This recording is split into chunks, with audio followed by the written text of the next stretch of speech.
Vamos a partir revisando la anatomía de los riñones. Vamos a partir diciendo que los riñones son de ubicación retroperitoneal, vale decir, se encuentran cubiertos por peritoneo parietal únicamente en su superficie ventral, mientras que en su superficie dorsal se encuentran en contacto directo con los músculos sublumbares y con parte de la musculatura de la pared lateral del abdomen. Entonces, en este caso el término retroperitoneal quiere decir que quedan detrás del peritoneo, pero en este caso, como nuestros pacientes son cuadrúpedos, este término entonces estaría aplicado a que quedan fuera del peritoneo parietal y que también en este caso estarían dorsal al peritoneo parietal. No como en humanos, por ejemplo, donde sería posterior al peritoneo. Pero el principio básicamente es el mismo. Ambos riñones quedan entre el peritoneo parietal por ventral y los músculos sublumbares, que son parte del techo del abdomen, en la superficie en contacto estrecho y directo con la superficie dorsal de los riñones. Además, el riñón derecho, en el caso de los carnívoros, es más craneal que el riñón izquierdo. Vamos a ver también que el polo craneal del riñón derecho contacta directamente con la fosa renal del hígado, que es aquella fosa que se forma entre el lobo lateral derecho y el proceso caudado del lobo caudado del hígado.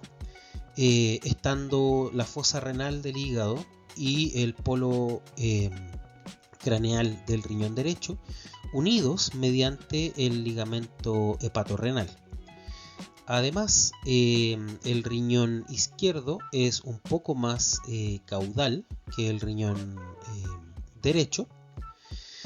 En cuanto a sus relaciones anatómicas, primero vamos a decir que, como acabamos de mencionar, el polo craneal del riñón derecho toma contacto con el hígado, mientras que en la superficie dorsal, ya habíamos mencionado, toma contacto directo con los músculos sublumbares. La superficie ventral o la cara ventral de los riñones toma contacto con el peritoneo parietal. Y también vamos a ver que hacia medial, el margen medial de los riñones, toma contacto con estructuras que emergen e ingresan hacia el riñón, que son en este caso las estructuras que conforman el pedículo renal. Entonces el pedículo renal está hacia medial, vale decir en el margen medial de cada riñón. Y también el margen lateral de cada riñón toma contacto con la pared lateral del abdomen. Además, vamos a ver que en el caso de la hembra, que es la imagen que estamos viendo en pantalla, la imagen inferior izquierda, en el caso de la hembra, el polo caudal toma contacto con el ligamento suspensor del ovario. Ese es en el caso particular de las hembras. Vamos a ver que el pedículo renal corresponde al conjunto de estructuras que ingresan y salen desde el riñón y hacia el riñón también. Entonces el pedículo renal, de craneal a caudal, está formado por la arteria renal en una primera instancia, luego la vena renal y luego el uréter, acompañado todo esto de un plexo nervioso correspondiente a nervios simpáticos y parasimpáticos y vasos linfáticos. Pero en este caso lo más importante hasta el momento van a ser la arteria renal, la vena renal y el uréter, las tres estructuras mencionadas desde craneal hacia caudal. Vamos a ver que también en el polo craneal de cada riñón, un poco más hacia medial, encontramos dos glándulas que corresponden a las glándulas adrenales, que son encargadas de secretar distintos tipos de hormonas. Esta glándula adrenal se divide en dos grandes estratos celulares, uno que corresponde a la corteza y otro a la médula. La corteza de la glándula adrenal secreta cortisol, que es una hormona que se libera en periodos de estrés, se libera al torrente sanguíneo, mientras que la médula libera lo que se conoce como adrenalina hacia el torrente sanguíneo. En el caso particular del felino, también vamos a ver que la superficie de los riñones presenta múltiples venas de pequeño calibre que están cubriendo al riñón en su superficie, correspondientes a venas capsulares. Además, vamos a ver que el riñón no está directamente visible dentro de la cavidad abdominal. No es como se ve en la imagen o en las imágenes que están en la diapositiva, sino que los riñones se encuentran cubiertos primero por una cápsula adiposa, vale decir, están cubiertos por grasa. Depende del estado nutricional o de la condición corporal de cada individuo, el tamaño de la cápsula adiposa, que suele ser más grande en felinos como especie. Vale decir, los felinos tienen una mayor cantidad de grasa, sobre todo intraabdominal, y luego profundo a esta cápsula adiposa aparece una cápsula fibrosa, que es una membrana semitransparente inextensible que cubre directamente al riñón. Una vez hecha una incisión, por ejemplo, en la cápsula adiposa y en la cápsula fibrosa, se accede entonces a estos órganos.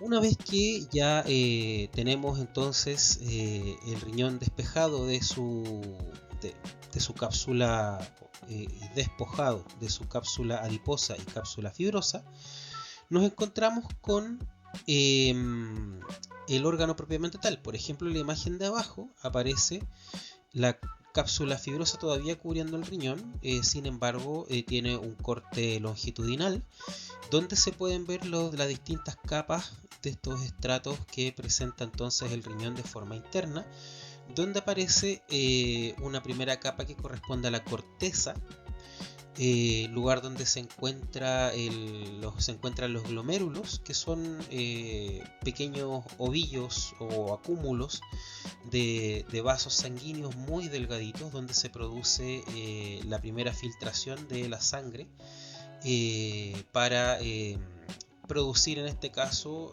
o para ir filtrando el líquido que a la larga se va a convertir en la orina.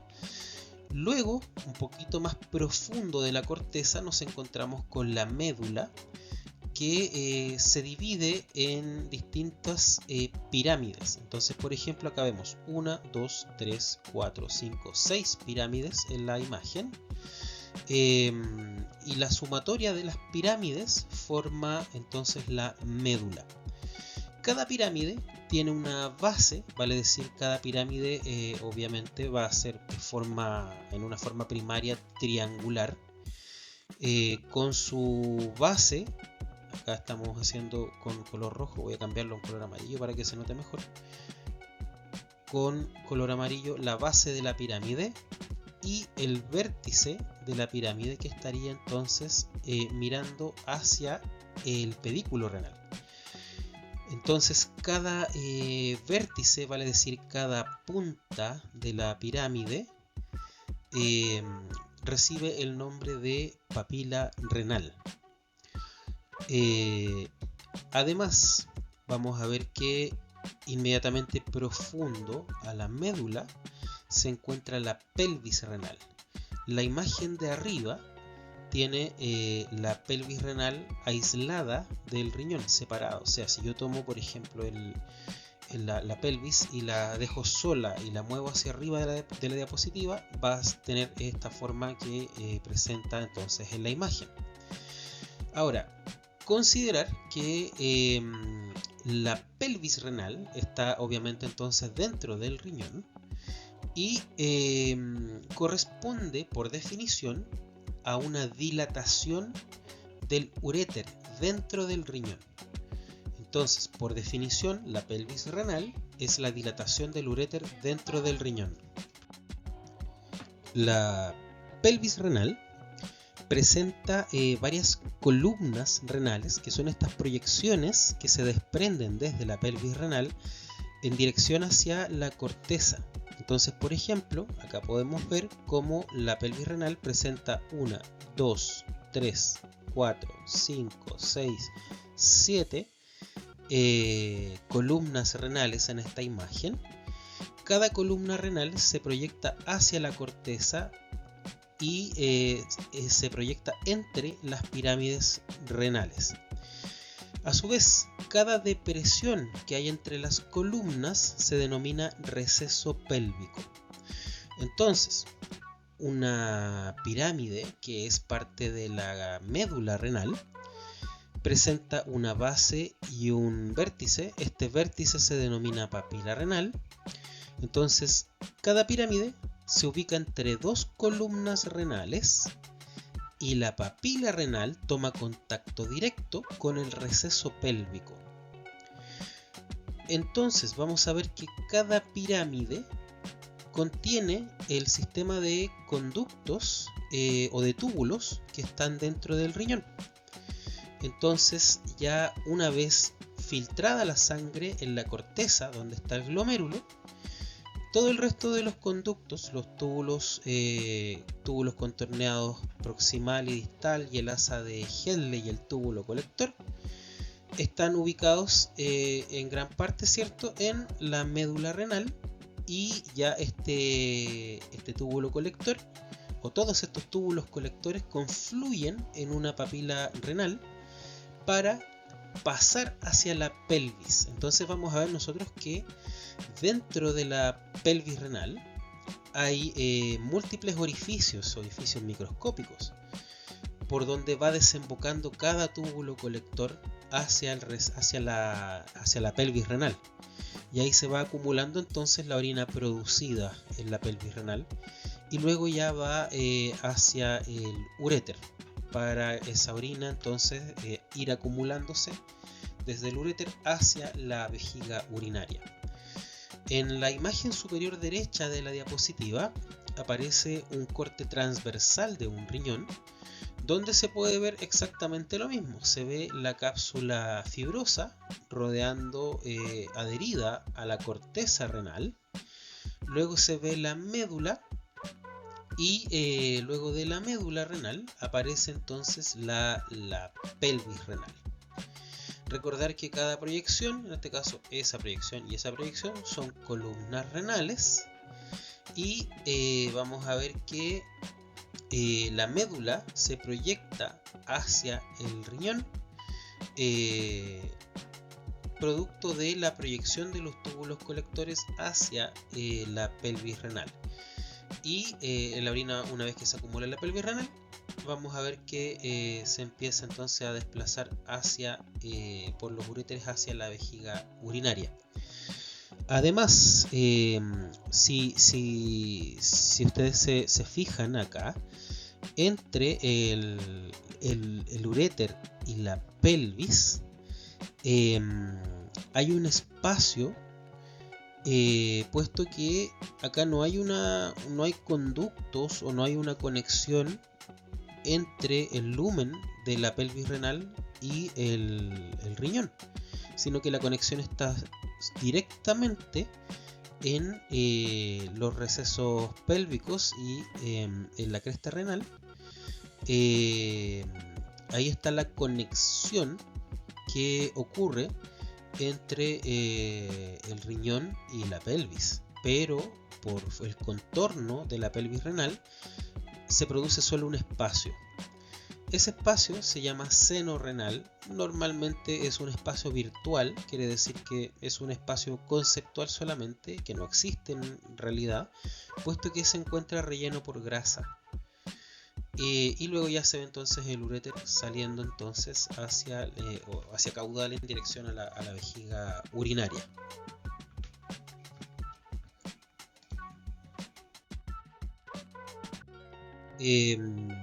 En el caso de los uréteres entonces, estos se dirigen hacia caudal y presentan una primera porción, cada uréter, una primera porción retroperitoneal, pero después atraviesan el peritoneo parietal, ya en su mitad caudal, para ingresar entonces a la cavidad peritoneal. Vale decir, la mitad craneal de cada uréter es retroperitoneal, la mitad caudal es intraperitoneal. Entonces, mitad craneal, retroperitoneal, mitad caudal, intraperitoneal. En su trayecto, cada uréter tiene distintas relaciones anatómicas, donde, por ejemplo, ambos uréteres comparten una primera relación anatómica hacia dorsal con los músculos sublumbares, que son músculos que están adheridos a los cuerpos vertebrales del segmento lumbar. Entonces, luego, por ventral de cada uréter, ahí cambia la relación anatómica, puesto que en el caso del uréter derecho, se encuentra recorriendo en paralelo en la misma dirección el duodeno descendente. Entonces, el uréter derecho se encuentra inmediatamente dorsal al duodeno descendente, o dicho al revés, inmediatamente dorsal al duodeno descendente se encuentra el uréter derecho, mientras que inmediatamente o ya hacia el lado izquierdo, el uréter izquierdo toma contacto con el colon descendente. Entonces, inmediatamente dorsal al colon descendente se encuentra el uréter izquierdo. Luego, ya cada uréter avanza hacia caudal para desembocar en la vejiga urinaria.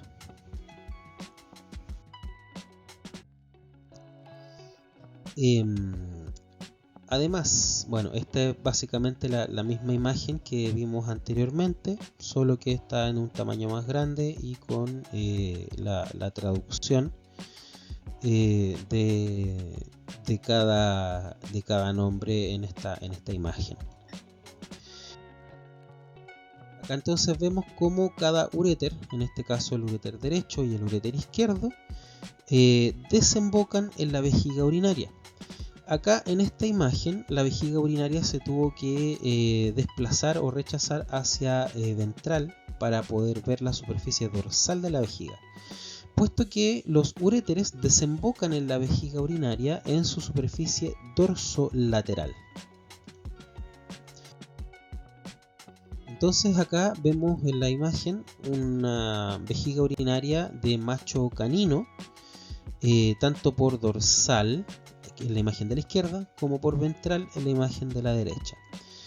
Como estamos en la superficie dorsal, se ven ambos uréteres, el uréter en este caso el uréter izquierdo y el uréter derecho, desembocando por dorsolateral en la vejiga.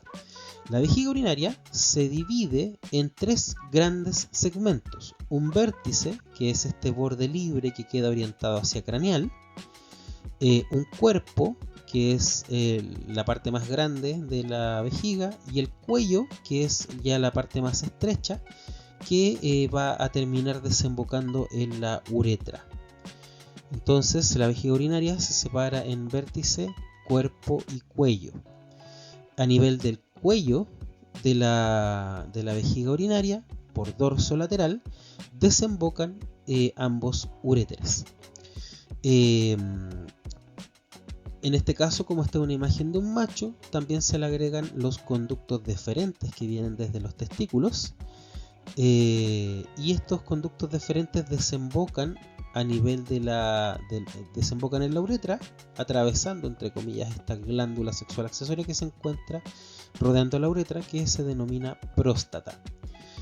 Entonces, por ejemplo, en el caso de los uréteres que desembocan por dorso lateral en el cuello de la vejiga, se puede ver los orificios de desembocadura. Esta imagen es la misma vejiga urinaria, pero abierta por ventral, donde estamos viendo entonces el techo de la vejiga, el techo del cuello de la vejiga, donde ahí aparecen los dos orificios ureterales u orificios uretéricos, que son el punto de desembocadura de los uréteres hacia la vejiga urinaria, para que entonces acá se vaya acumulando la orina. Una vez que la vejiga está pletórica, vale decir una vez que está llena, se activa entonces un reflejo de contracción de la musculatura lisa de la vejiga urinaria para poder eliminar o expulsar la orina que está dentro de la vejiga. Y la orina entonces va a pasar a la uretra por medio de un orificio que es el límite entre la vejiga y la uretra. Este orificio se llama orificio uretral interno, que es el orificio de contacto de la uretra con la vejiga. Por eso se llama orificio uretral interno. Y luego, en el techo de la uretra aparece el colículo seminal. En el caso de un macho, obviamente, como estamos hablando de macho, hablamos entonces de la presencia de un colículo seminal, que es el punto donde desembocan estos conductos deferentes que habíamos visto en la imagen de la izquierda. Entonces estos mismos conductos deferentes que atraviesan la próstata desembocan en la uretra, en esta estructura que es un relieve de la mucosa del techo de la uretra, que es el colículo seminal. Y el colículo seminal presenta dos orificios pequeñitos que son los orificios de salida de los conductos deferentes.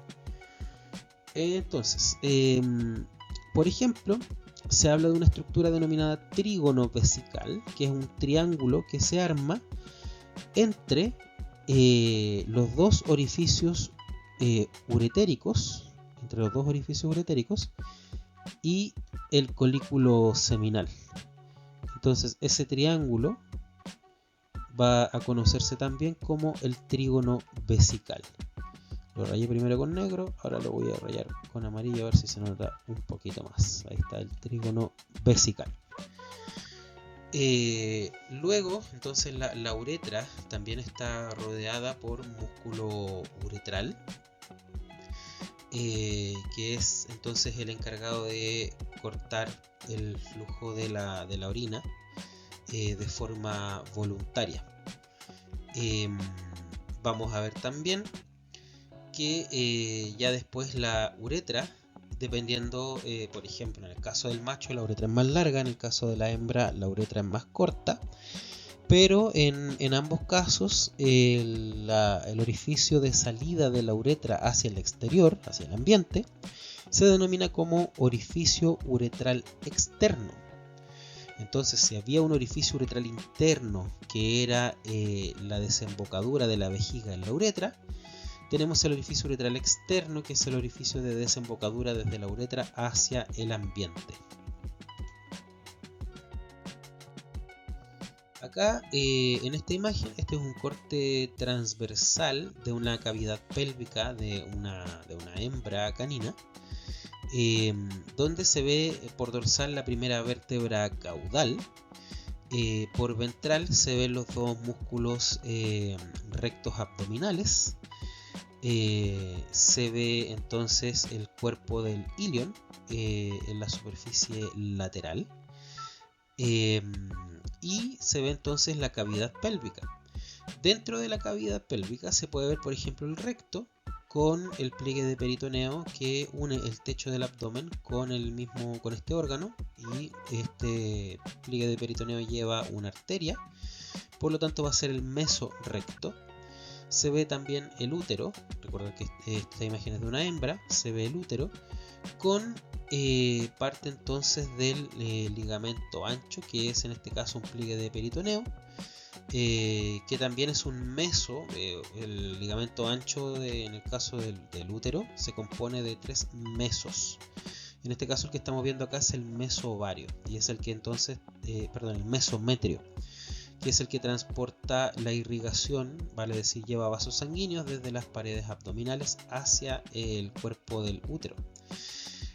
Ahora, lo que quiero mostrarles en esta imagen es que la vejiga urinaria está también envuelta por peritoneo visceral, como todos los órganos abdominales y pélvicos, pero además hay 3 ligamentos que son los que unen la vejiga urinaria a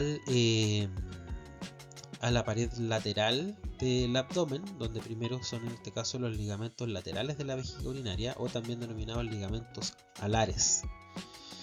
Y por ventral aparece el ligamento mediano ventral de la vejiga urinaria. Esos 3 ligamentos entonces son los que sostienen a la vejiga urinaria y la mantienen en su posición a lo largo del tiempo. Ahora, la vejiga urinaria va a tener distintas posiciones dentro del abdomen dependiendo de si está pletórica o si está vacía. Por ejemplo, cuando está vacía, la vejiga urinaria está ocupando la cavidad pélvica exclusivamente, pero una vez que está pletórica se pasa hacia la cavidad abdominal.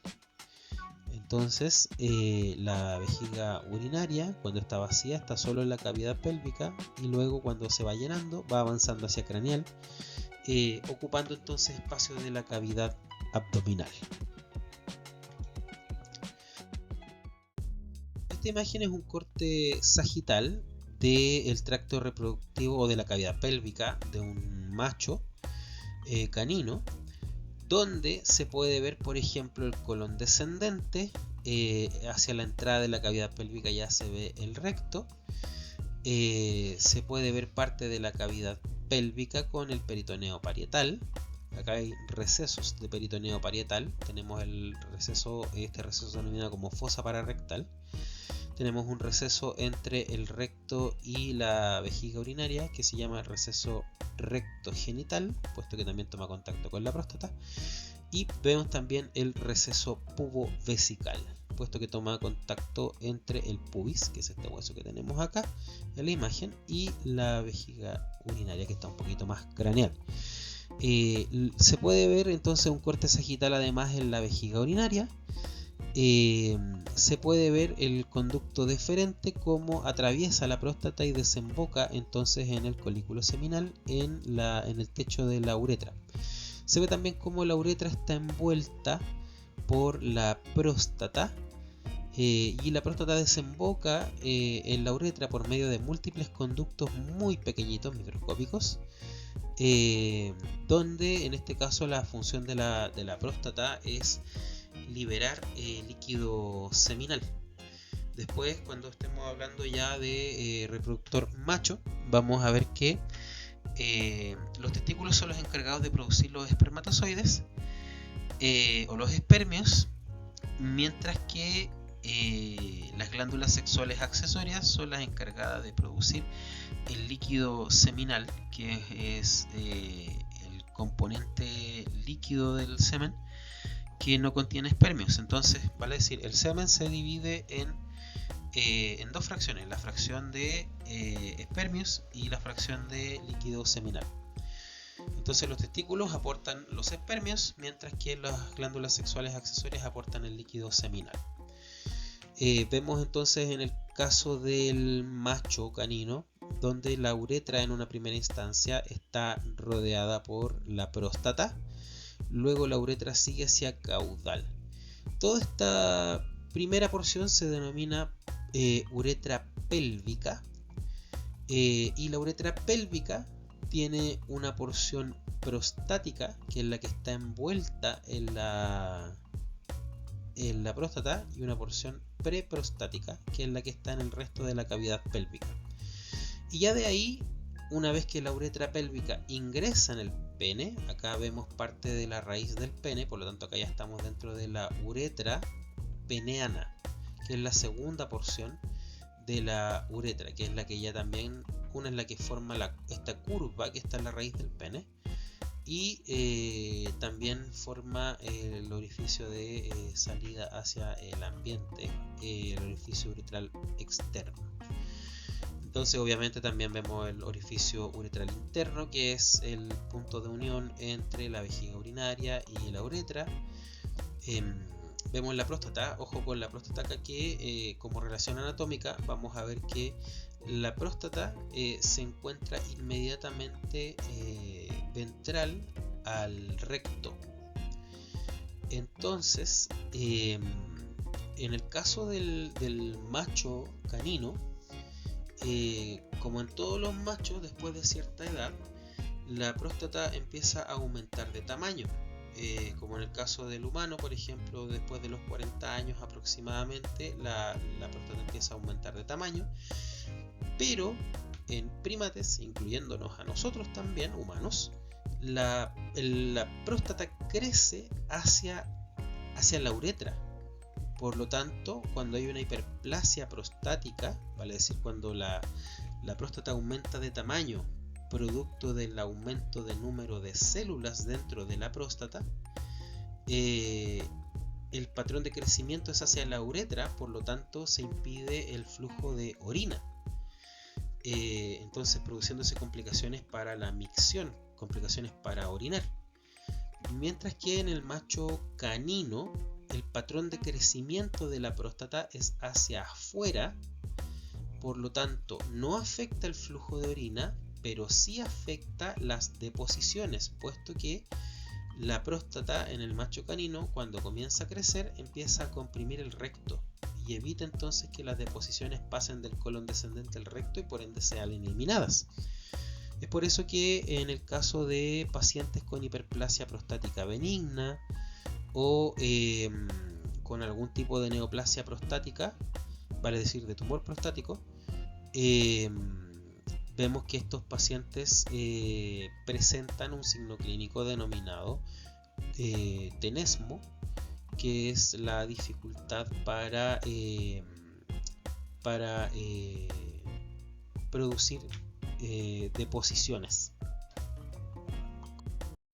Comparativamente hablando, acá tenemos entonces un corte sagital de la cavidad pélvica y parte de la cavidad abdominal de una hembra canina, donde vemos la vejiga urinaria en un corte sagital con una uretra muy corta, con un orificio uretral interno, orificio uretral externo, que es el que va a salir en este caso a esta porción de la vagina denominada como vestíbulo vaginal.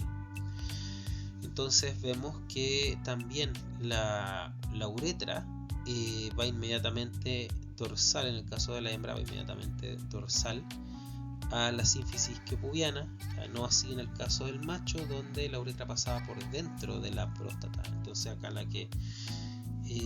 estructura que va tomando un poco más de contacto con la sínfisis púbica suele ser entonces la próstata, mientras que en la hembra es la uretra en la que toma entonces contacto con la sínfisis púbica o con el piso de la cavidad pélvica.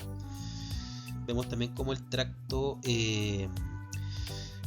genital de la hembra está inmediatamente dorsal a la uretra y a la vejiga urinaria, y dorsal a este tracto reproductor se encuentra entonces el final del tracto digestivo con el colon descendente, el recto y el conducto anal. En el caso del tracto reproductor de la hembra vamos a ver que los genitales externos corresponden a la vulva. La vulva presenta dos labios, una comisura dorsal que suele ser redondeada y una comisura ventral que suele ser más aguzada. Entonces, en el caso de la expulsión de la orina, que va a salir liberada por el orificio uretral externo hacia el vestíbulo vaginal y luego hacia la comisura ventral de la vulva, es aguzada esta comisura ventral en el caso de la hembra para conducir entonces la orina hacia el piso. Por eso que es aguzada la comisura vulvar, la comisura ventral de la vulva. Luego vamos a ver que inmediatamente después de la vulva hacia craneal nos encontramos con el vestíbulo vaginal, que presenta dos estructuras características que son la fosa del clítoris y el clítoris propiamente tal, que se encuentran en el piso del vestíbulo vaginal. Entonces se puede distinguir la fosa del clítoris y dentro de la fosa, o incluso formando parte de la pared de la fosa renal, o sea de la fosa del clítoris, perdón, se encuentra entonces presente el clítoris. Ahora, hacia caudal sigue siendo el vestíbulo vaginal hasta que llegamos al tubérculo uretral, que es el límite entre el vestíbulo vaginal y la vagina.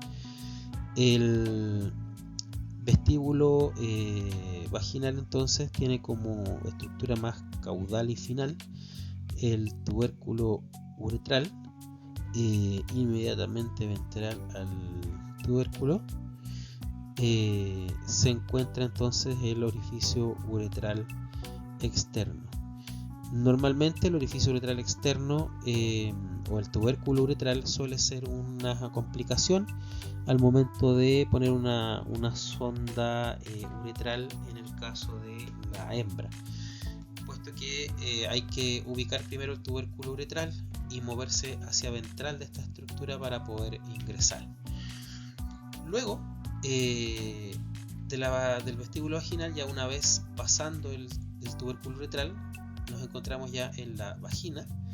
La vagina tiene múltiples pliegues longitudinales que van a permitir la dilatación de este conducto, y vamos a ver que ya el final más craneal de la vagina corresponde al orificio uterino externo, que toma contacto con el canal cervical o conducto cervical, y termina apareciendo hacia el cuerpo del útero por medio de el orificio uretral interno. Entonces acá tenemos la primera parte del útero correspondiente al cervix.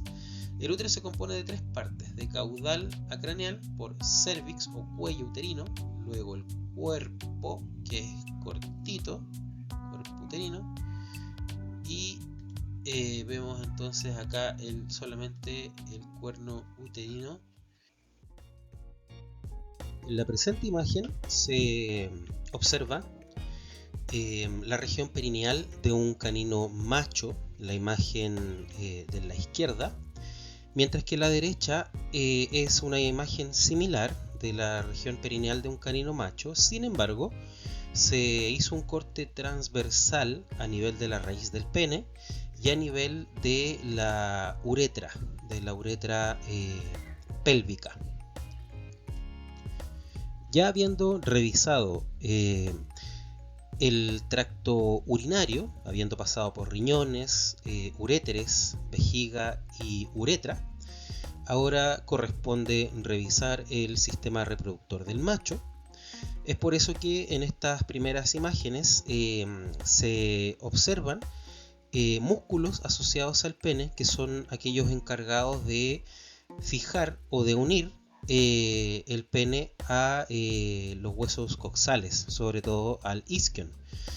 En esta imagen, que es la región perineal observada por caudal, se pueden distinguir los dos tubérculos isquiáticos, y se ve el parte del piso de la pelvis, que es el músculo obturador interno, pero también se distinguen los músculos isquiocavernosos, que son aquellos que se desprenden desde los tubérculos isquiáticos hacia la raíz del pene.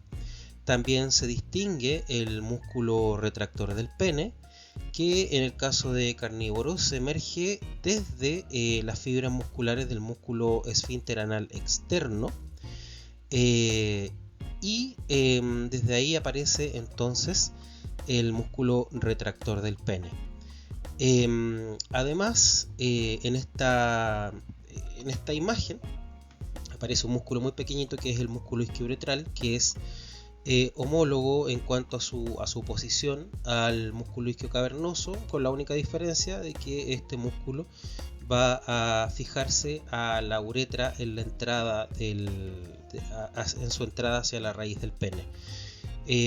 Se distingue entonces en la imagen de la derecha, en el corte transversal de la raíz del pene, la uretra, que está de color celeste, y se ve el tejido eréctil del pene, o parte del tejido eréctil, donde aparece este que corresponde al bulbo del pene, que está en el centro con un tejido que se denomina cuerpo cavernoso, que es un tejido eréctil, mientras que rodeado, el cuerpo cavernoso está rodeado de cuerpo esponjoso, que a esta altura es muy pequeñito, muy poco lo que hay. El músculo bulbo esponjoso acá está rodeando a la uretra, es solamente este músculo que rodea la uretra, nada más. Lo blanco que aparece por fuera del cuerpo cavernoso corresponde a la túnica albuginea. Aquí el tejido de color medio amarillo que se ve acá en la imagen corresponde a el músculo bulbo esponjoso, que es otro músculo asociado al pene junto con el músculo isquiocavernoso. Entonces el músculo isquiocavernoso va desde los tubérculos isquiáticos hacia el músculo bulbo esponjoso que está envolviendo al bulbo del pene, y este músculo bulbo esponjoso a su vez se encuentra acompañado por caudal por fibras del músculo retractor del pene.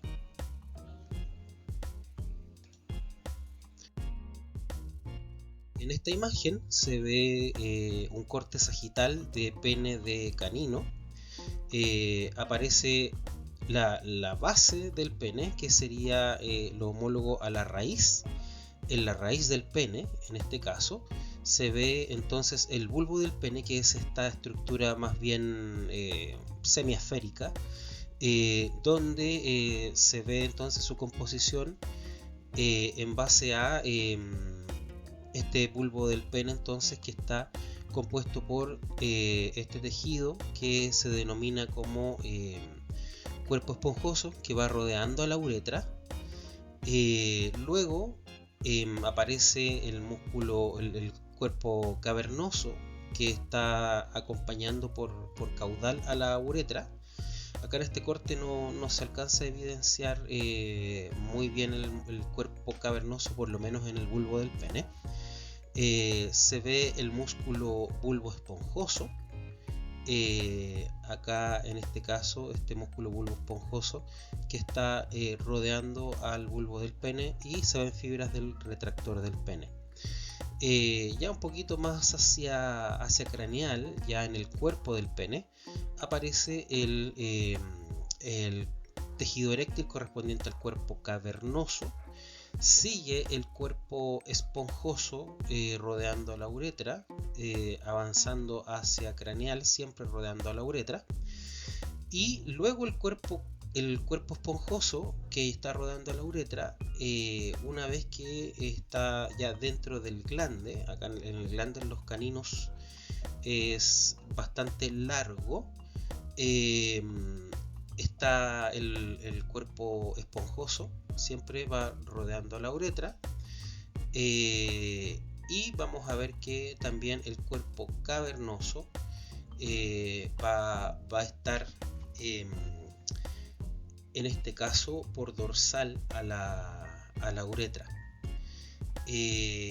Luego el cuerpo cavernoso dentro del glande se mineraliza y se convierte en el hueso peniano. Entonces el hueso peniano es una mineralización del cuerpo cavernoso, y este hueso peniano tiene un surco por ventral que alberga a la uretra, y en su extremo craneal, el hueso peniano tiene un fibrocartílago que dirige la uretra hacia ventral, para que entonces el orificio uretral externo quede orientado hacia ventral.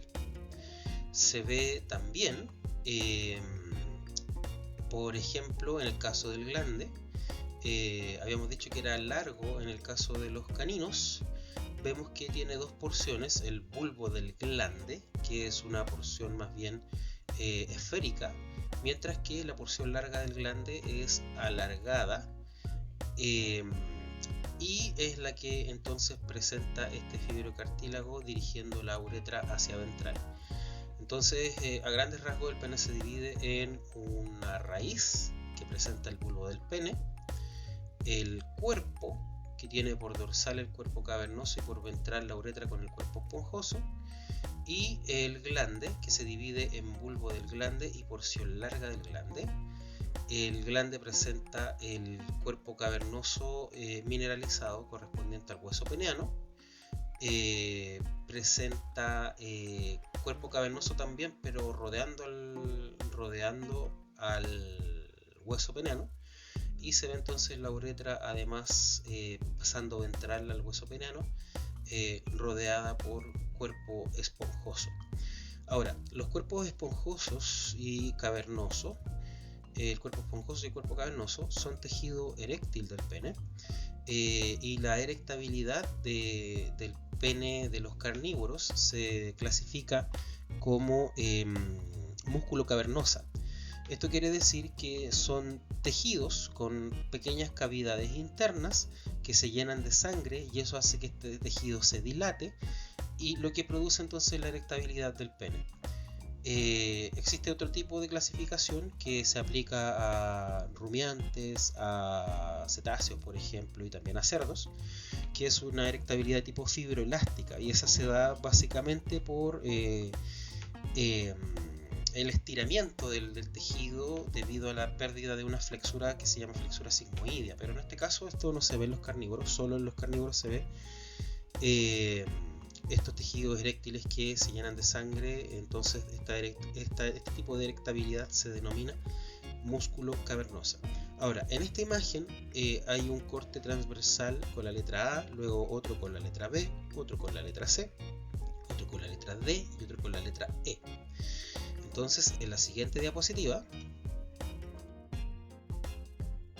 se puede distinguir estos cortes que estaban hechos en el dibujo anterior. También acá está el dibujo de referencia.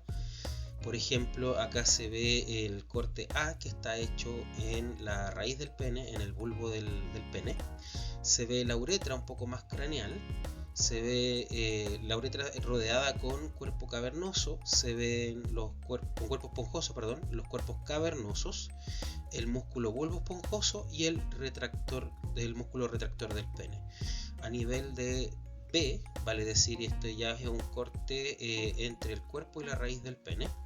Se ve algo muy similar, solamente que el cuerpo cavernoso disminuye de tamaño, y ya este cuerpo cavernoso aparece hacia dorsal en el pene, y el cuerpo esponjoso aumenta su tamaño, está rodeando a la uretra todavía. Se ven los dos músculos isquiocavernosos, que son los que fijan el pene a los isquion por lateral, y se ve el músculo bulbo esponjoso todavía con el retractor del pene. Ya después, por ejemplo, en los cortes C, D y E, ya no se observa ni el músculo bulbo esponjoso ni el isquio cavernoso, solo se observa el músculo retractor del pene hacia el centro, en este caso del cuerpo del pene, pero ya después en el glande no se observa el músculo retractor del pene. Por ejemplo, en los cortes D y E, que son en el glande, se ve el bulbo del glande, que está en este caso conformado en su gran mayoría por cuerpo cavernoso. Se ve el cuerpo esponjoso rodeando la uretra, y el hueso peneano, que está entonces con un surco ventral, donde se alberga la uretra para poder entonces pasar. Siempre este tejido blanco que envuelve al cuerpo cavernoso se denomina túnica albuginea. Lo mismo en todos los cortes. Por ejemplo, en el corte A, el tejido blanco que rodea el cuerpo cavernoso es la túnica albuginea. En el corte B es exactamente lo mismo. En la túnica albuginea acá está envolviendo tanto el cuerpo cavernoso como el cuerpo esponjoso. En el corte C, acá la túnica albuginia está envolviendo el pene casi completo, solo queda fuera el retractor del pene. Lo mismo acá, ya la túnica albuginia está envolviendo el cuerpo cavernoso y el esponjoso, además del hueso peneano. Y el corte E es a nivel de la porción larga del glande, donde también se ve el hueso peneano.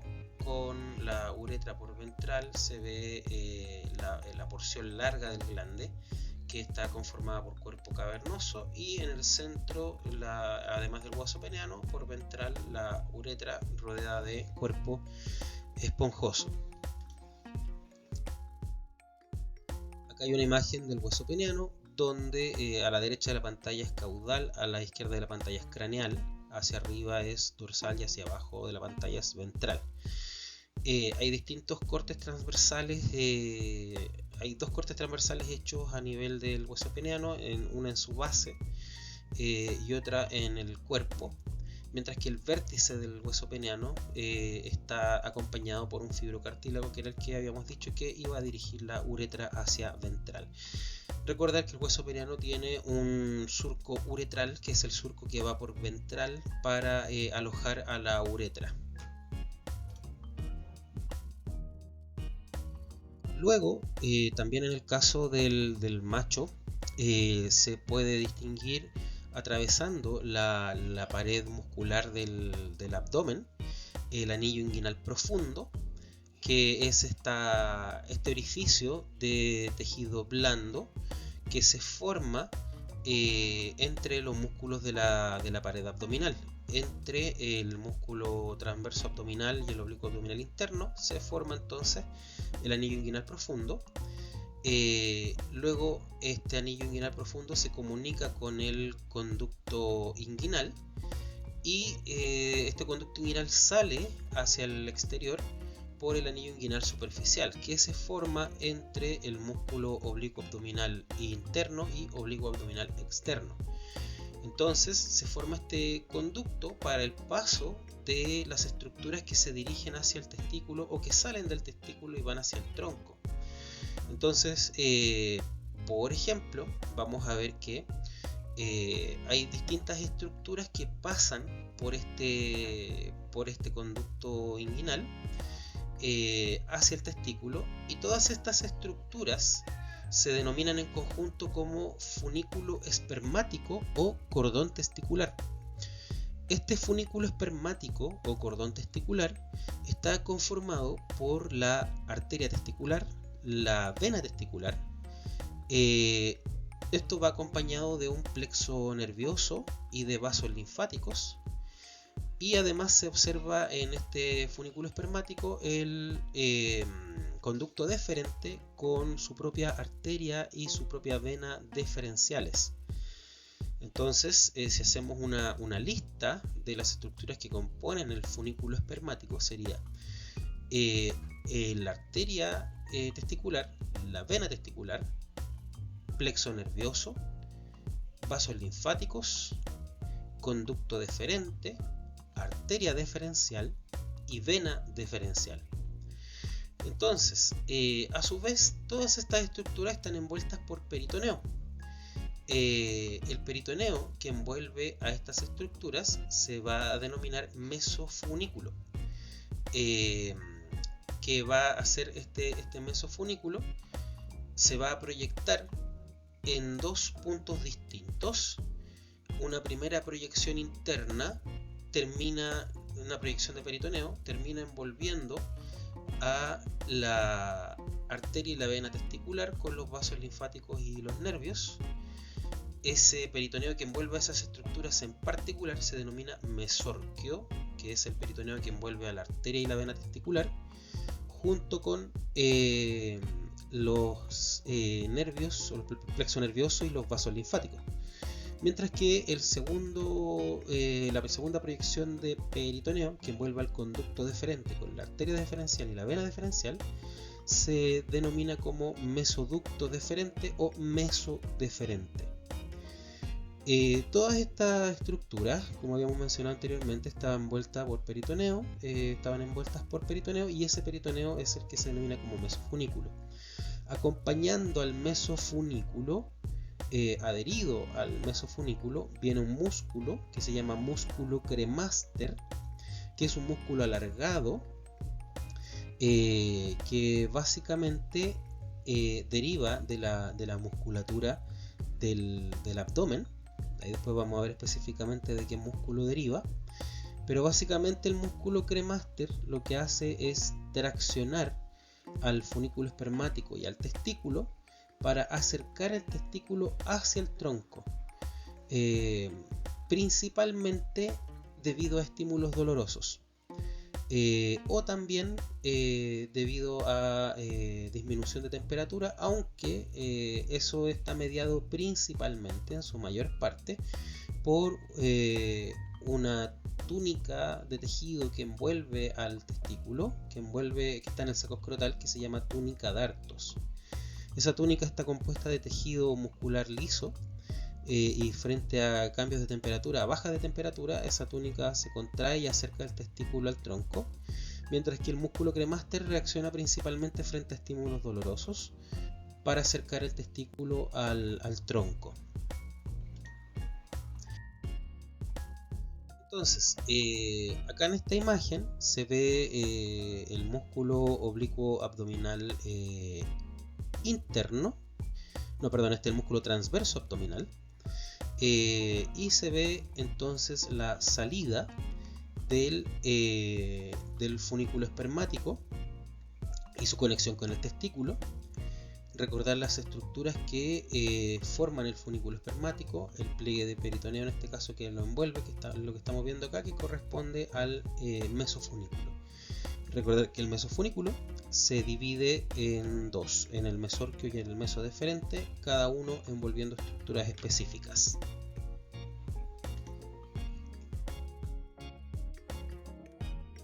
Luego, en el caso, por ejemplo, el testículo en sí, vamos a ver que la orientación del eje testicular en el caso de los caninos es cráneo caudal, donde el polo craneal del testículo está en este caso orientado hacia craneal, mientras que el extremo caudal está orientado hacia caudal, y este eje entonces por lo tanto va a ser cráneo caudal con una disposición entonces o una línea horizontal. Vamos a ver que desde dentro del testículo aparecen varios conductos que son los túbulos seminíferos.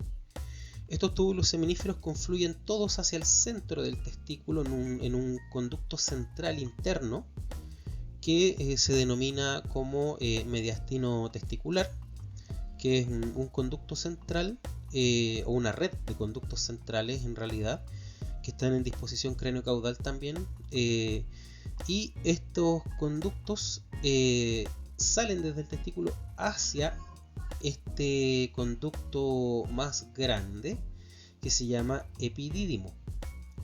Este epidídimo tiene tres porciones o tres partes. Tiene una cabeza del epidídimo, un cuerpo y una cola del epidídimo.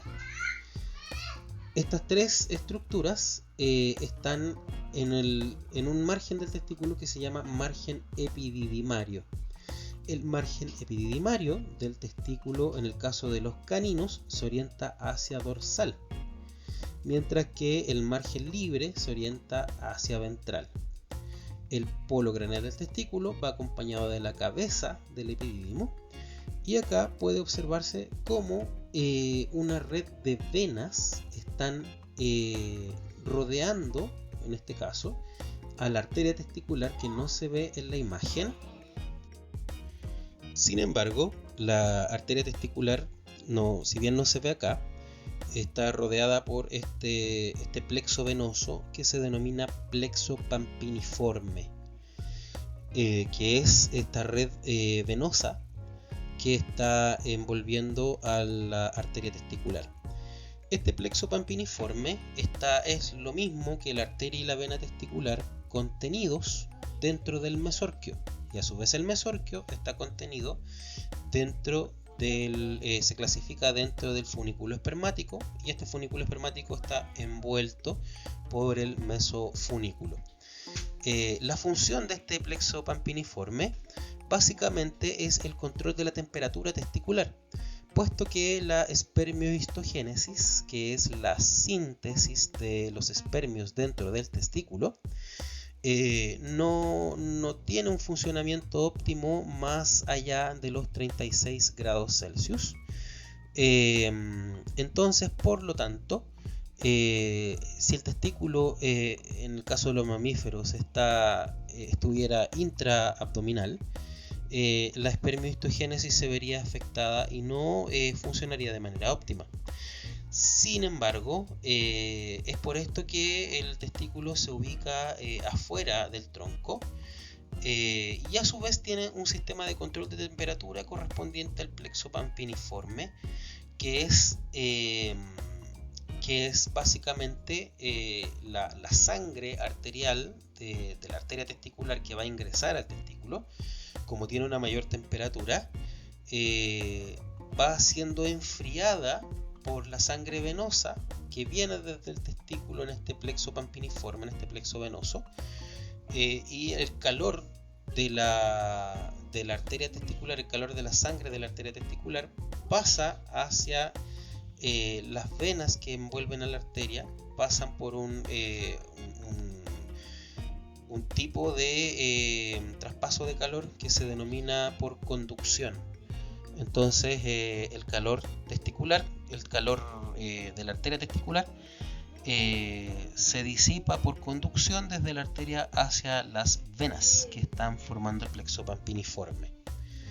En el caso de los felinos, el margen epididymario es craneal. Por ejemplo, si esquematizamos un testículo de felino, vamos a esquematizarlo en la parte de arriba de la diapositiva.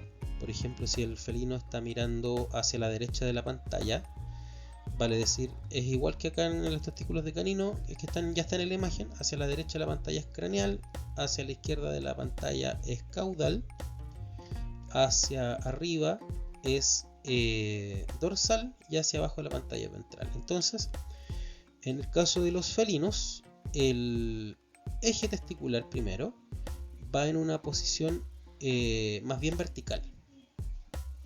La posición de los testículos en el macho canino es de ubicación inguinal, vale decir, está en la región inguinal, mientras que la ubicación de los testículos en el macho felino es de tipo perineal, o sea, están en la región perineal, están muy caudal. A su vez, el margen testicular de los felinos, el eje testicular de los felinos es un eje ventrodorsal, donde vamos a ver que la cola del epidídimo en el macho felino se ubica hacia dorsal, mientras que la cabeza del epidídimo se ubica hacia ventral. Entonces vamos a ver que la cabeza del epidídimo en el macho felino va a estar por ventral, la cola del epidídimo está por dorsal, el cuerpo del epidídimo está por craneal. Entonces el margen epididymario en el macho felino es craneal y el margen libre está por caudal. Luego vamos a ver que el plexo pampiniforme, que es la arteria, o sea, la vena testicular envuelta por la vena testicular envolviendo la arteria testicular, están por ventral, mientras que el conducto deferente sale desde la cola del epidídimo y se termina adhiriendo entonces al plexo pampiniforme y al resto del funículo espermático. Entonces el margen epididymario en el felino es craneal, la ubicación del testículo es perineal y el eje testicular es ventrodorsal, donde la cabeza del epidídimo está por ventral, la cola del epidídimo está por dorsal.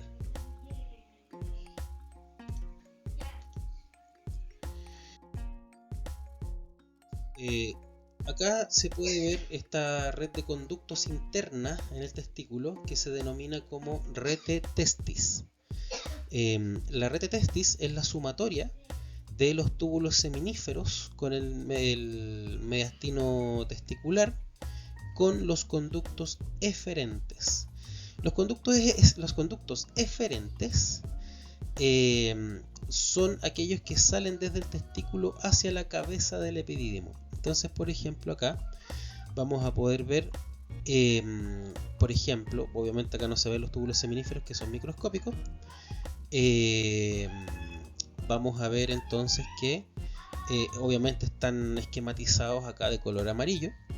Estos túbulos seminíferos confluyen todos hacia el centro del testículo, hacia este mediastino testicular, que corresponde entonces a esta sumatoria de conductos, formando entonces en conjunto la rete testis, y la rete testis da hacia los conductos eferentes, que son los que llegan a la cabeza del epidídimo.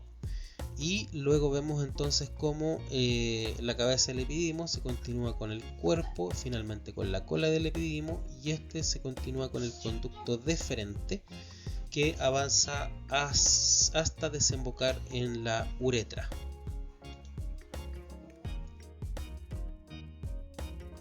En esta diapositiva se puede distinguir primero una imagen más grande del del funículo espermático, donde está esquematizada la arteria testicular.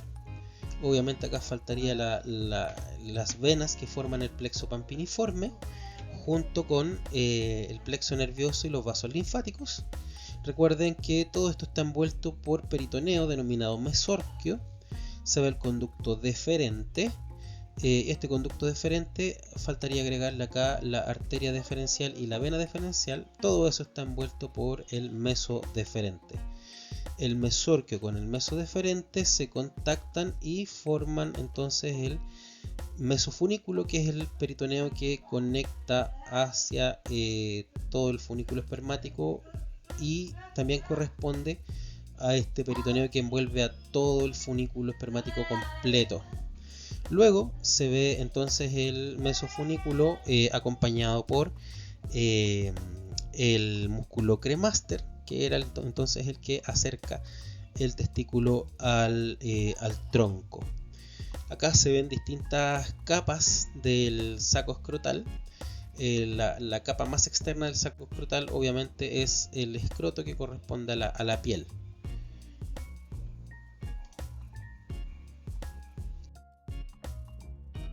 Esta imagen se va a ver un poco más en detalle cómo se forma el saco escrotal. Acá se ve entonces, por ejemplo, está esquematizada una vértebra con músculos erectores espinales y la fascia toracolumbar. Se ve la vena cava caudal y la aorta, que están en el centro del techo del abdomen. La vena cava caudal orientada hacia la derecha, la aorta hacia la izquierda. Por lo tanto, estamos viendo este corte transversal desde caudal.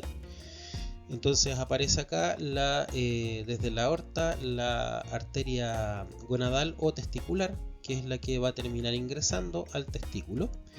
Y se ve entonces acá solamente se esquematizó una vena del plexo pampiniforme para que fuera el dibujo más simple, y ya después se ve entonces como la vena testicular termina desembocando ya hacia el abdomen. Más adelante se mencionará específicamente en qué vena tributa cada una de las dos venas testiculares, tanto derecha como izquierda. Se distingue entonces primero la piel. Acá se nota cómo la piel forma el escroto, que es la primera capa del saco escrotal y la más externa. Después se ve una segunda capa que está de color gris, que es el tejido subcutáneo, que forma lo que se conoce como la túnica dartos. Entonces el tejido subcutáneo emite un derivado que es la túnica dartos, que está inmediatamente profundo al escroto. Esta túnica dartos contiene músculo liso, que es el que se contrae frente a disminuciones de temperatura para acercar el testículo al tronco. Se ve como también desde la túnica dartos se deriva el rafe medio testicular, que es el tejido que separa ambos testículos dentro del saco escrotal. Luego aparece el primer músculo de esta capa, que es en este caso el músculo oblicuo abdominal externo. Este músculo oblicuo abdominal externo en el saco escrotal emite la fascia espermática externa, que es una capa más bien fibrosa que está rodeando entonces también el saco escrotal, que está en el saco escrotal rodeando al testículo. Después viene acá de color verde el segundo músculo, que es el músculo oblicuo abdominal interno. Este músculo oblicuo abdominal interno es el que emite el músculo cremaster, que es el que viene acompañando el funículo espermático. Y el músculo cremaster, cuando ya llega al testículo, se continúa solo como fascia, convirtiéndose entonces en la fascia cremastérica. Entonces el músculo cremaster se contrae, tracciona a la fascia cremastérica para acercar el testículo al tronco, sobre todo en estímulos dolorosos. Luego viene el tercer músculo, que corresponde al músculo transverso abdominal. Este músculo transverso abdominal emite la fascia espermática interna, que es también un tejido fibroso derivado en este caso de la fascia espermática del músculo transverso abdominal. Acá en la imagen, tanto el músculo transverso abdominal como la fascia espermática interna están de color azul. Luego el peritoneo parietal, que está de color amarillo, emite también una capa hacia el saco escrotal denominada como túnica vaginal parietal. Y el peritoneo visceral, que está envolviendo al funículo espermático y al testículo, primero recibe en el funículo espermático recibe el nombre de mesofunículo, y cuando está en el testículo recibe el nombre de túnica vaginal visceral. Entonces, las capas del saco escrotal de superficial a profundo van a ser el escroto, que es la piel, el tejido subcutáneo, que corresponde a la túnica dartos. Entonces partimos por primero escroto, túnica dartos, fascia espermática externa, el músculo cremaster junto con la fascia cremastérica, que son la misma capa. Luego viene la fascia espermática interna, luego la túnica vaginal parietal y finalmente, ya adherida al testículo, la túnica vaginal visceral.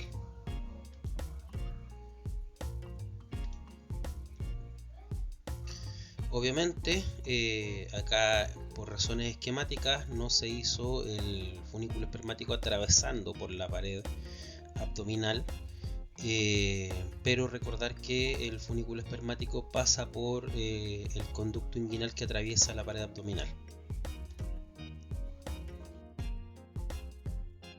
Acá se ven dos corrosiones testiculares con resina. Vale decir, acá por vía vascular, por vía arteria testicular se puso resina de color rojo, por vena testicular se puso resina de color azul y por el conducto deferente se puso resina de color amarillo. Luego, una vez que la resina se seca, una vez que la resina fragua, se elimina el tejido biológico y queda solamente la resina. Entonces se ve el paso de la sangre venosa, la sangre arterial y también del conducto deferente y del epidídimo dentro del testículo. Entonces acá se puede ver muy claramente el plexo pampiniforme, que es esta red vascular venosa envolviendo a la arteria testicular. La arteria testicular suele ser bastante tortuosa, vale decir muy flexuosa, muy sinuosa, va recorriendo en zigzag hasta llegar al testículo, En el caso del felino, eso sí, ya no, la arteria testicular es bastante más pequeñita, tiene un calibre mucho menor. Por lo tanto, también y es menos tortuosa o menos sinuosa que en el caso del canino. Por lo tanto, en el felino la arteria testicular tiene menos presión y es más segura en este caso para al momento de las castraciones. Donde se puede evitar en este caso hemorragias haciendo, por ejemplo, solamente cortando la arteria mientras se va girando, por ejemplo, el testículo se va girando, cada vez se va girando más hasta que se corta el funículo espermático, y luego eso se puede dejar anudado las mismas estructuras entre sí. Por ejemplo, el conducto deferente con la arteria testicular se pueden dejar anudados entre sí y no hay riesgo de hemorragia en el caso de felinos. Ahora, en el caso de caninos es distinto porque la arteria testicular tiene más presión, es más sinuosa y puede generar hemorragia si es que no se sutura debidamente el plexo, tanto el plexo papiniforme como todas las estructuras del funículo espermático.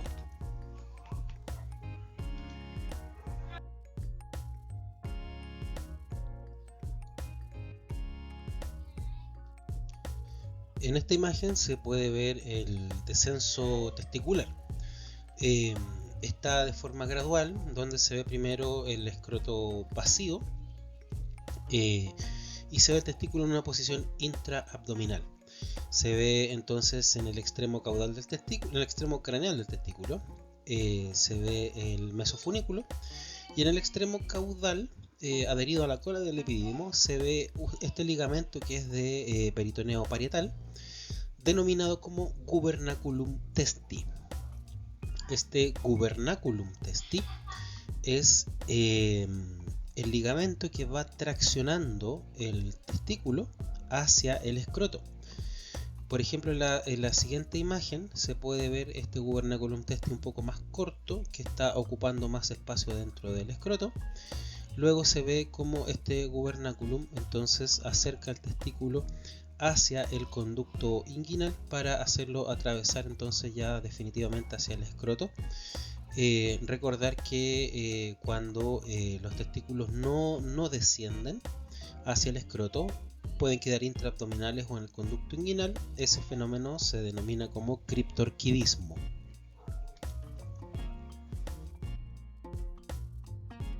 En el caso de las glándulas sexuales accesorias, se puede ver en este caso en el canino solamente una glándula sexual accesoria, que es la próstata.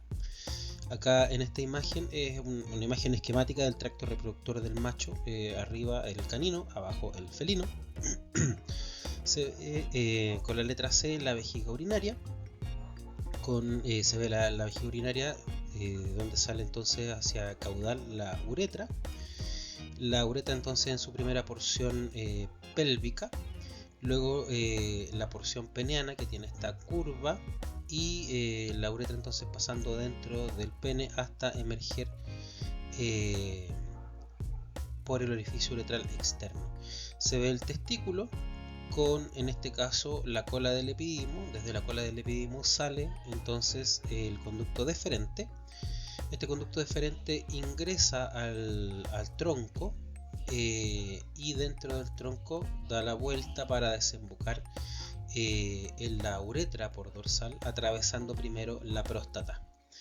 Entonces, en este caso, la fracción de espermios del eyaculado es transportada por el conducto deferente hasta la uretra, mientras que el líquido seminal es producido por la próstata.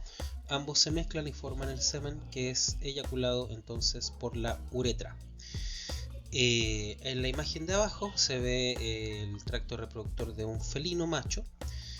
Habíamos mencionado que la cabeza del epidídimo estaba hacia ventral, el cuerpo hacia craneal, el cuerpo del epidídimo, y la cola del epidídimo hacia dorsal. De la cola del epidimo sale el conducto deferente, que ingresa también al tronco. Dentro del tronco entonces da la vuelta para desembocar también en la uretra, atravesando la próstata. También entonces el felino presenta próstata, pero además presenta una segunda glándula sexual accesoria que se llama glándula bulbouretral. Esta glándula bulbouretral junto con la próstata son las encargadas de producir el líquido seminal. Recordar también que en el caso de los felinos el pene también es de ubicación perineal, a diferencia de el canino, donde el pene del canino también es inguinal. En el felino tanto los testículos como el pene son de ubicación perineal.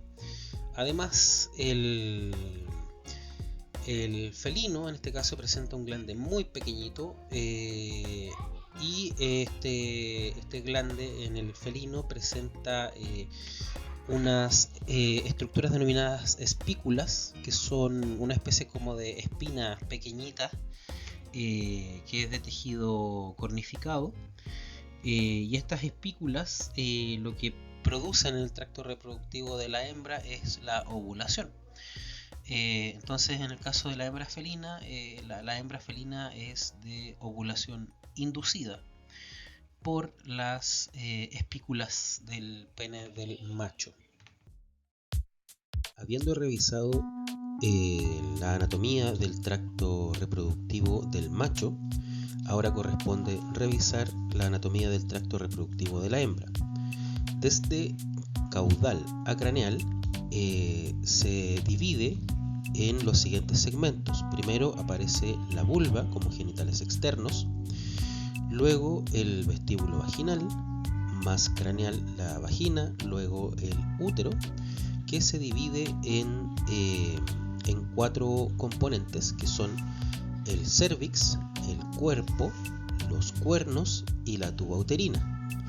A su vez, la tuba uterina, de caudal a craneal, se divide en 3 segmentos: el istmo, la ampolla y el infundíbulo, que toma contacto con el ovario. En el caso de la vulva, vamos a describir 2 labios, uno izquierdo y uno derecho, 2 comisuras, una dorsal y una ventral. La comisura ventral en el caso de animales de compañía es aguzada, mientras que la comisura dorsal es redondeada. La comisura ventral es aguzada para poder dirigir la orina hacia el piso. Luego aparece un poco más caudal la fosa del clítoris con el clítoris propiamente tal. Luego un poco más caudal ya comienza el vestíbulo vaginal. Este vestíbulo vaginal tiene como límite craneal el tubérculo uretral, que es un relieve de mucosa que contiene a su vez inmediatamente ventral al tubérculo uretral el orificio uretral externo, que es la salida de la uretra. Luego hacia caudal, ya luego del tubérculo uretral hacia caudal, comienza la vagina, que toma contacto con el cérvix. La vagina tiene pliegues longitudinales que sirven para que este conducto se pueda dilatar. Luego, inmediatamente hacia craneal, aparece el cérvix, que es un engrosamiento de la pared muscular del útero, y durante la gestación el cérvix se cierra y aísla el útero del ambiente. En la imagen de la derecha aparece un poco más en detalle el cérvix, que presenta un orificio uterino externo que da hacia la vagina, un orificio uterino interno que da hacia el útero, y conectando ambos orificios el canal o conducto cervical. Este conducto cervical entonces conecta los 2 orificios uterinos externo e interno. En en la parte, en este caso más ventral.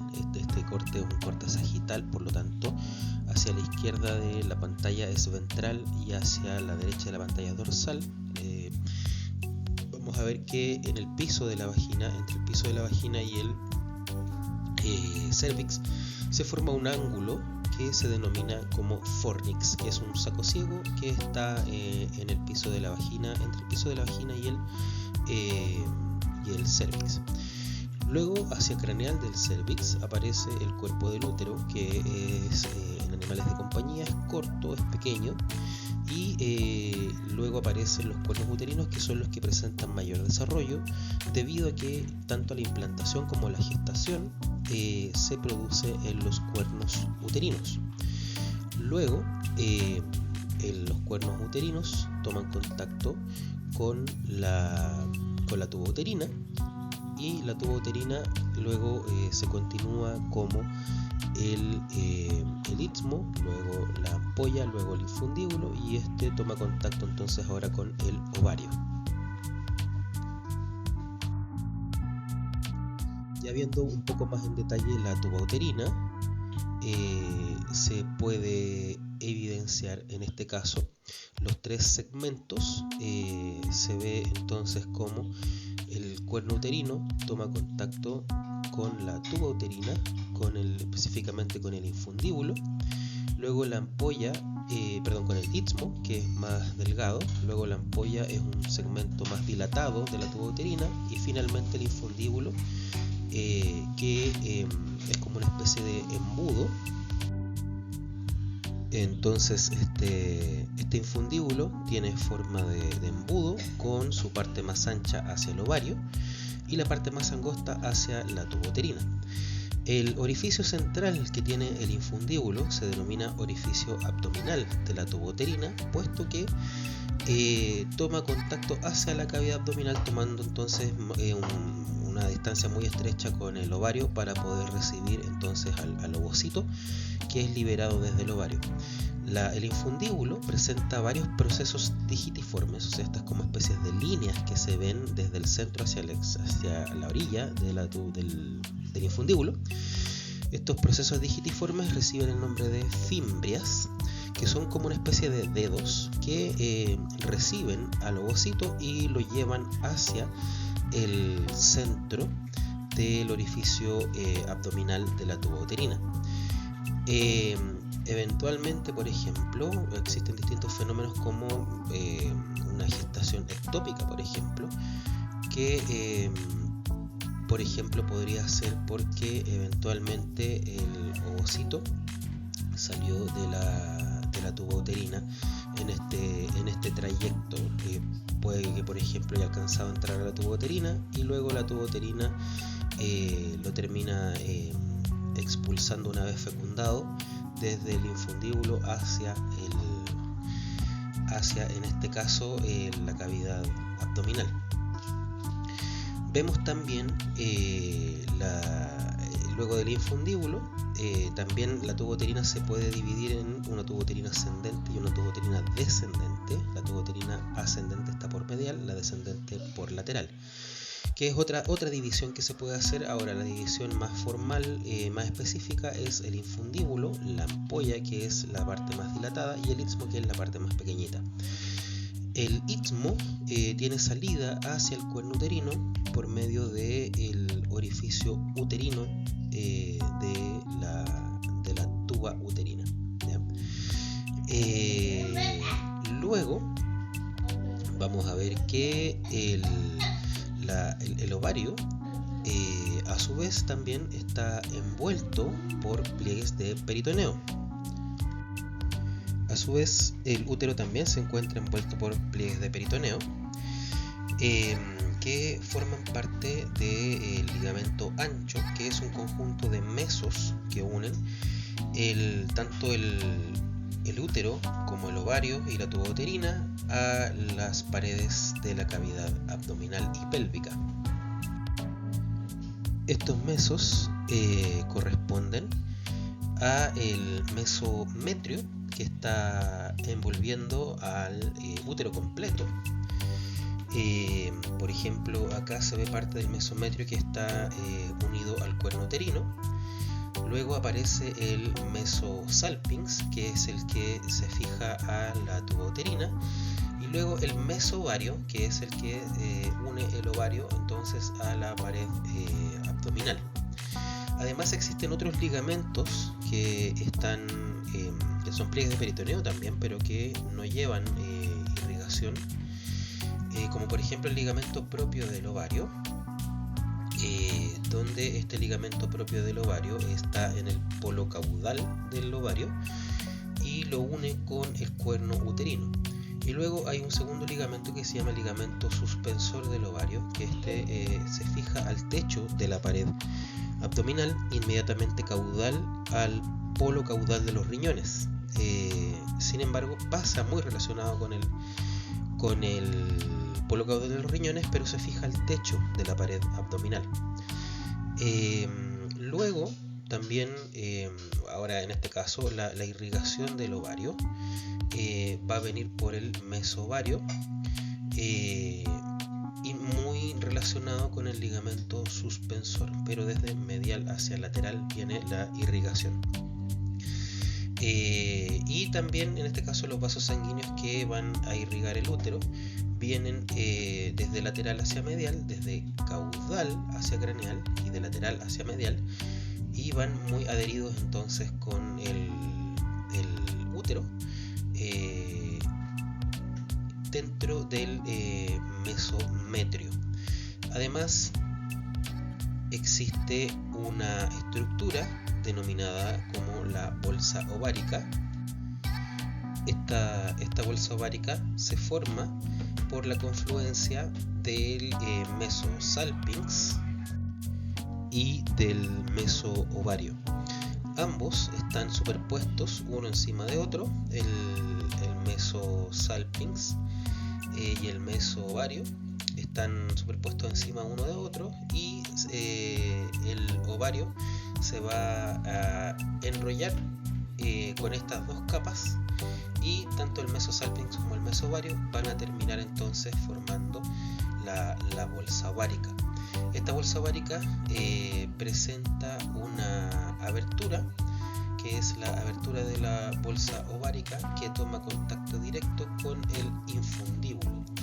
Entonces, por ejemplo, acá en esta imagen, la abertura de la bolsa ovárica se abre, es como que se tomara en este caso, y se abre en esta imagen mucho más, desde un tamaño mucho más grande del que debería ser, obviamente, para mostrar que dentro de esto está entonces el infundíbulo. Por ejemplo, acá en la imagen la bolsa ovárica se toma, se abre mucho más, y se ve entonces al fondo de la imagen, entre el ovario y el infundíbulo, se ve la abertura de la bolsa ovárica.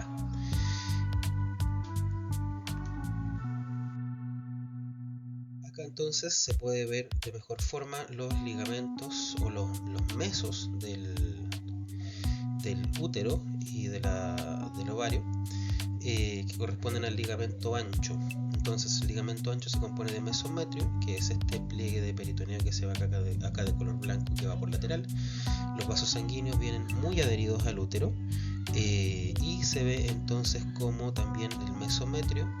Luego se continúa como el mesoovario y el mesosalpinx, los dos van superpuestos uno con otro, y van entonces uniendo, por lo tanto, la tuba uterina y el ovario. Se ve además también el ligamento suspensor del ovario, que son estas fibras que van de craneal a caudal, que van desde el techo de la cavidad abdominal hacia el ovario, y se ve el ligamento suspensor del ovario, que une el ovario con el cuerno uterino, y se ve además también el ligamento intercornual, que une ambos cuernos uterinos muy cerca del cuerpo del útero.